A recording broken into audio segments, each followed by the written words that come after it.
Bonjour à toutes, bonjour à tous, bienvenue sur Comics Party. J'espère que vous allez bien. Dites-moi comment vous allez, comment vous vivez ce confinement, quels comics vous lisez en attendant. Un numéro aujourd'hui un peu spécial hors série de la Bibi Comics, vous savez, ce nouveau rendez-vous que je vous donne sur la chaîne pour s'intéresser aux couvertures de comics. Et oui, car les comics aussi ont aussi de belles œuvres d'art avec des dessinateurs de talent comme ici bien sûr Jim Lee sur le Action Comics 1000. L'occasion également bien sûr de vous parler de quelques-uns de ces titres. J'ai fait une première sélection pour vous, on regarde ça ensemble. Et n'hésitez pas également à me partager vos plus belles couvertures de comics VO et VF dans les commentaires. Voilà, on change de point de vue pour admirer donc ces magnifiques couvertures.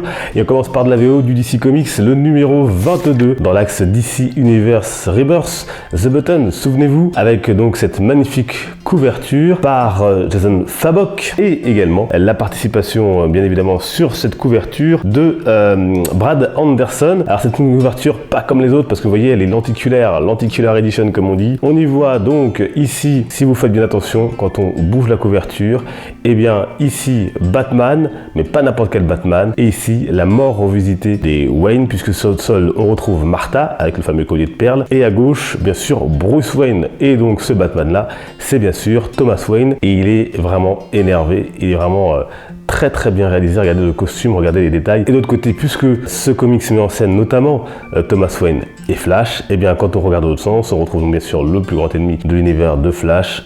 À ses pieds, on retrouve bien sûr Barry Allen et sa mère. Donc c'est une très très belle édition que je suis très content de posséder. Je l'ai eu au prix normal où elle est sortie, 3,99$, donc je l'ai eu pour 4€ il me semble à l'époque, et elle est vraiment très très jolie. On enchaîne chez Marvel avec Daredevil, The Man Without Fear, l'homme sans peur, le numéro 97, avec cette très très forte couverture. Elle est signée Marco Jodrevic, c'est pas très facile à prononcer. Je l'aime beaucoup pour plusieurs raisons. Déjà elle est très badass parce que le Daredevil, on sent qu'il est à la peine mais qu'il est combatif, et ses effets d'eau et de sang avec l'ennemi donc qui est sur lui, ça rend du plus bel effet. C'est une très très très belle couverture de Daredevil. Voilà, je vous la montre un peu mieux pour que vous puissiez également admirer ces beaux objets. Voilà, je voulais rendre hommage aussi aux artistes qui font les couvertures, parce que tous les artistes qui font les couvertures ne sont pas forcément, pour ceux qui ne savent pas, ceux qui font les intérieurs. Il y a des artistes qui sont vraiment spécialistes uniquement des couvertures, qui fait que donc l'intérieur n'est pas souvent, pas toujours en tout cas, contractuel à ce qu'il y a sur la couverture. Mais là, elle déchire, et bravo à ces artistes qui font un travail incroyable. Alors ensuite, je voulais mettre un petit coup de vintage,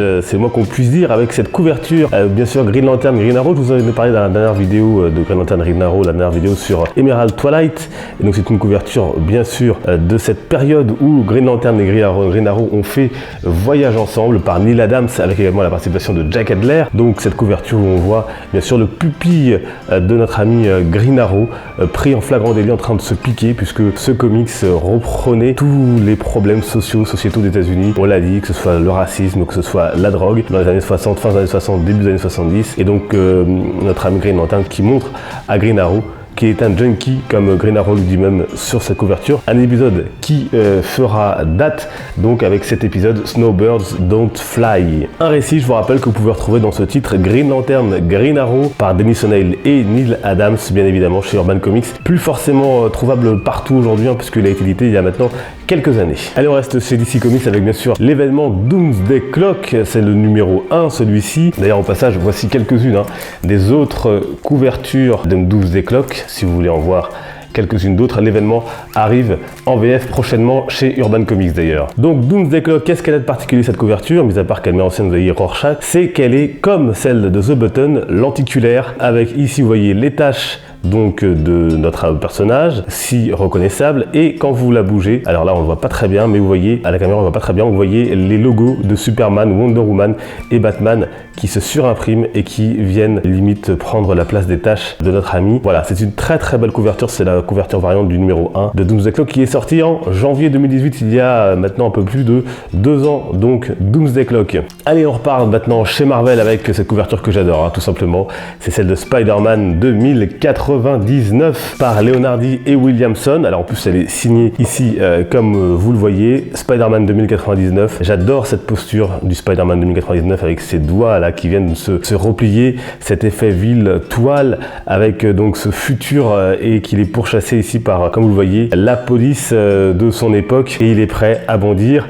en fuite après sans doute avoir aidé, sauver Spider-Man 2099 et j'aime beaucoup ce style un peu rétro vintage avec ce côté très brillant, je sais pas si vous voyez bien à la caméra, y compris là sur le logo Marvel Comics à l'ancienne, hein, l'ancien logo de chez Marvel. C'est une couverture que j'aime particulièrement et je trouve qu'elle fait encore son effet, ici bien sûr 2099, donc ce Spider-Man 2099 approuvé bien sûr par ici le Comic Code Authority encore à l'époque. Enfin, dernier comics VO de cette sélection puisqu'il y aura d'autres sélections prochainement. Ici le Action Comics 1000 bien évidemment et on reconnaît la patte du légendaire Jim Lee hein, qui est monté en grade vous savez dans l'établissement de DC Comics.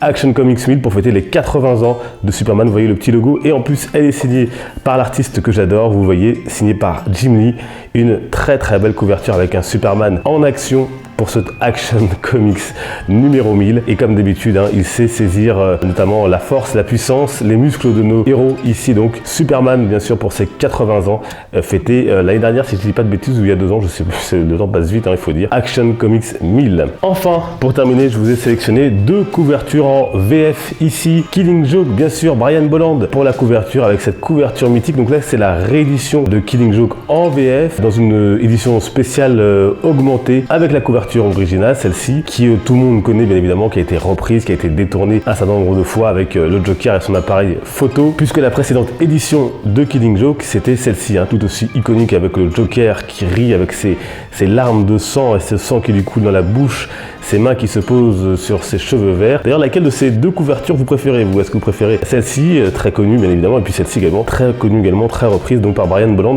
Dites-le moi en commentaire. Enfin, on retourne chez Marvel et chez Panini avec cette couverture de Joe Quesada, Phaser Daredevil. C'est un graphic novel, hein, comme on dit à l'époque, une BD graphique. Donc Phaser qui, comme son nom l'indique, parle pas mal de la question du père. On est en pleine canicule et Daredevil, donc notre ami Matt Murdock, résout une affaire et les souvenirs de son père viennent le hanter. Et pas pour rien, en tout cas c'est un scénario assez introspectif autour du personnage de Daredevil que je vous invite à lire si vous l'avez chez vous, à relire, à vous le procurer. Et j'aime beaucoup cette couverture avec, encore une fois, là, effectivement il y a du sang qui coule, mais ce que j'aime particulièrement c'est ce regard que l'on devine, ses yeux, ce côté aussi diable qu'on peut deviner ici sur le dessus quand on... il y a plusieurs degrés de lecture en fait sur cette couverture. Et il a fait d'ailleurs un Daredevil assez massif, hein, d'ailleurs comme vous pouvez le voir. Voilà, quand on ouvre il n'y a plus de doute.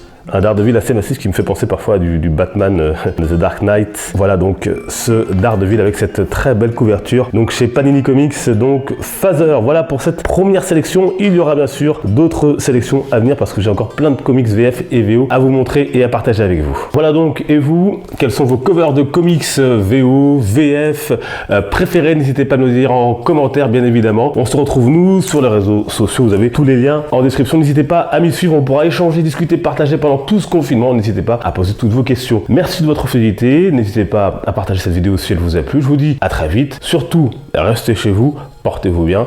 Les comics sont une fête. Ciao.